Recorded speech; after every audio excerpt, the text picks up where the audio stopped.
Assalamu alaikum students, Miss Kanza here. I hope you all are fine.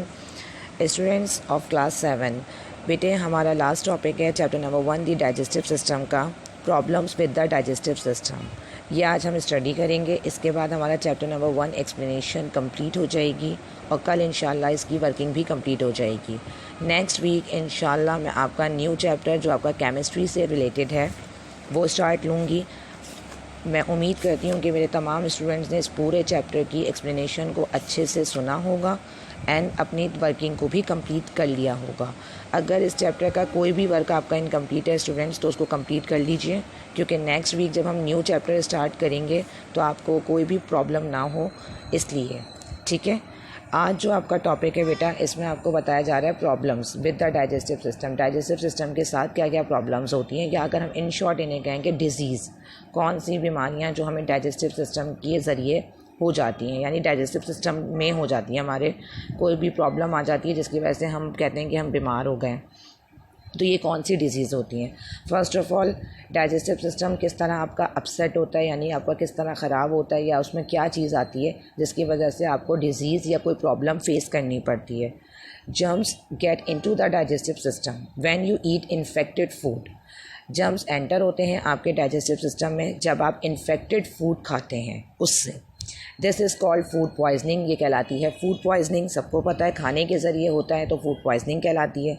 Foods can be infected when you buy them or while they are being prepared at home.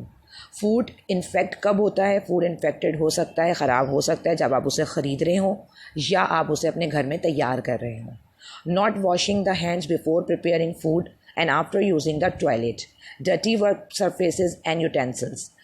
आपने हाथ नहीं धोए खाना बनाने से पहले तो आपका फूड इन्फेक्टेड हो सकता है। आप वॉशरूम से आए हैं, टॉयलेट यूज़ करा है, आपने हैंड वॉश नहीं किया प्रॉपर्ली या किए ही नहीं है और आप फ़ौरन खाने की चीज़ में एंटर हो गए, किचन में चले गए, आपने खाना बनाना शुरू कर दिया या खाना निकाला भी, तो भी वो जर्म्स एंटर हो सकते हैं आपके फूड में और उसे इन्फेक्ट कर सकते हैं। Dirty places, dirty work surface, यानी जिस जगह आप काम कर रहे हैं, जो आपका किचन है या जो भी एरिया है, उस जगह अगर गंदगी है तो ऑब्वियसली जर्म्स मौजूद होंगे। एंड यूटेंसिल्स, यूटेंसिल्स कहते हैं बर्तनों को, आपके बर्तन गंदे हैं। लूज़ हैंगिंग हेयर्स, आपने अपने बाल बहुत लूज़ बांधे में, बाल गिर गए। And sneezing near food can all lead to germs getting into the food. और स्नीजिंग मतलब आपने छींक दिया तो उसके ज़रिए भी ये जर्म्स आपके फूड में शामिल हो सकते हैं। ये वो सारे तरीक़े हैं जिससे आपका फूड इन्फेक्ट हो सकता है, ख़राब हो सकता है और कोई भी जर्म्स यानी बैक्टीरिया या कोई भी वायरस जो भी है जो आपकी बॉडी पे इन्फेक्ट किया हुआ या आपके सरफेस पे किसी भी जगह पे मौजूद है या आपकी सराउंडिंग में मौजूद है, वो आपके खाने में शामिल हो सकता है।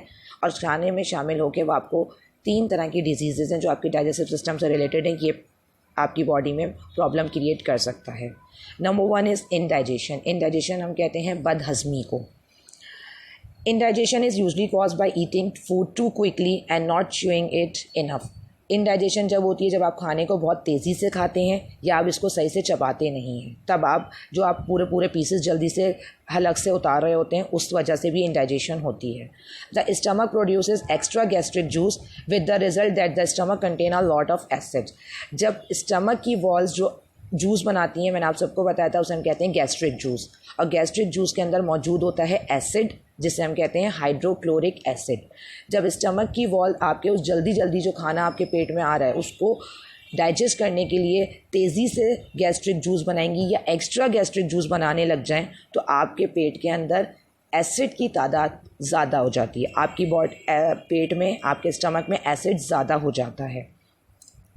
If the person bleaches some of the acids come up the gullet कहते हैं ऑसोफेगस को, जिसे आप फूड पाइप भी कहते हैं।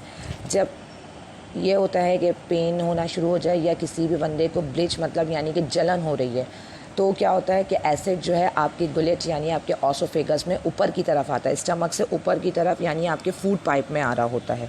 कॉजिंग अ बर्निंग सेंसेशन, जिससे आपको फील होता है कि आपको जलन हो रही है। Which is sometimes called heart burn, जिसे आप अक्सर कहते हैं बहुत तेज़ाबियत हो रही है। तो ये तेज़ाबियत या ये हार्ट जो जलन है ये क्यों होती है? ये इसलिए होती है क्योंकि आपके स्टमक में एसिड तेज़ी से बन रहा होता है और इसके तेज़ी से बनने के नतीजे में ये ऊपर की तरफ अपवर्ड अपनी डायरेक्शन दिखाता है, और जब ये ऊपर की तरफ आता है तो ये आपके फूड पाइप में, जिससे आपका खाना आपके माउथ से स्टमक में आता है, ये जो एसिड है ये आपके फूड पाइप के अंदर एंटर होता है, और फूड पाइप में जब एंटर होता है तो फूड पाइप की वॉल्स को जलन होना शुरू हो जाती है, वहाँ पर फूड पाइप के अंदर एक तेज़ाबियत सी शुरू हो जाती है, और इसको आप कहते हैं अक्सर हम लोग कहते हैं, बड़े हों या छोटे हों, कहते हैं सीने पे जलन हो रही है। ये जलन सीने की जलन नहीं होती, बल्कि ये जलन होती है आपके ऑसोफेगस के अंदर, आपके फूड पाइप के अंदर। ठीक है, इसका आपके चेस्ट से कोई ताल्लुक़ नहीं होता। Indigestion can usually be cured by taking a tablet or drink which contain an alkali that will neutralize the acids.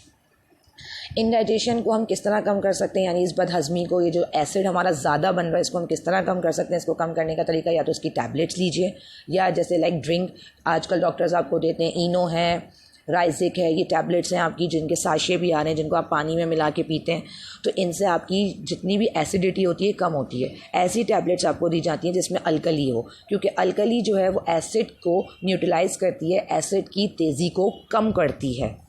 ठीक, ये आपका एक टॉपिक है न्यूट्रलाइजेशन का पूरा केमिस्ट्री के अंदर।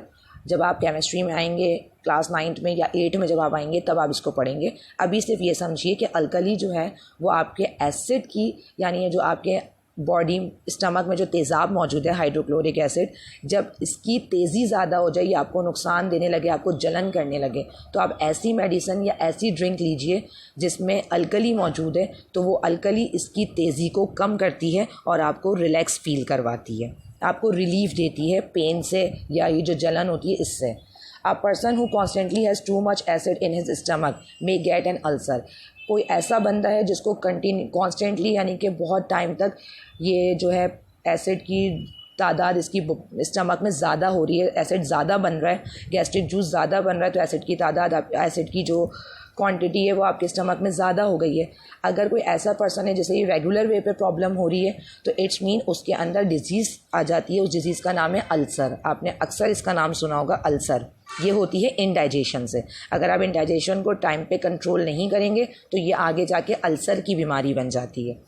This is when the acid starts to eat into the wall of stomach, which then become raw and painful. ये तब होता है जब आपका एसिड आपकी स्टमक की वॉल्स को खाना शुरू कर दे, स्टमक की वॉल्स को प्रॉब्लम क्रिएट करने लगे स्टमक की वॉल्स के साथ, और आपको इससे बहुत ज़्यादा शदीद तकलीफ़ होना शुरू हो जाती है। अक्सर आप कहते हैं पेट में दर्द हो रहा है और जलन हो रही है, वो इसी वजह से होती है। Ulcer seems to be most common in middle age and एडल्टी पीपल। अल्सर जो है वो अक्सर बड़े उम्र के लोगों में और मिडिल एज के लोगों में पाया जाता है, छोटे बच्चों में नहीं होता। और इसकी वजह ये होती है कि आप स्पाइसी फूड ले रहे हैं, ज़्यादा ऑयली ले रहे हैं, जल्दी जल्दी खा रहे हैं, या आप प्रॉपर्ली चबा कर नहीं खा रहे, तो ये इसलिए इंडाइजेशन होती है। और इंडाइजेशन अगर रेगुलर वे पे आपको रहे, कंटिन्यू आपको कुछ मंथ्स तक रहे, तो ये अल्सर में कन्वर्ट हो जाती है। And often seems to be brought on by overwork and worry. अक्सर ये लगता है कि जैसे आप ज़्यादा काम कर रहे हैं या किसी परेशानी में, तो आपको ये प्रॉब्लम स्टार्ट हो गई है, तो इनडायरेक्टली वो उसका आपके डाइजेस्टिव सिस्टम पे असर होता है। ठीक है स्टूडेंट्स, आई होप आपको इंडाइजेशन बहुत अच्छे से समझ आया होगा।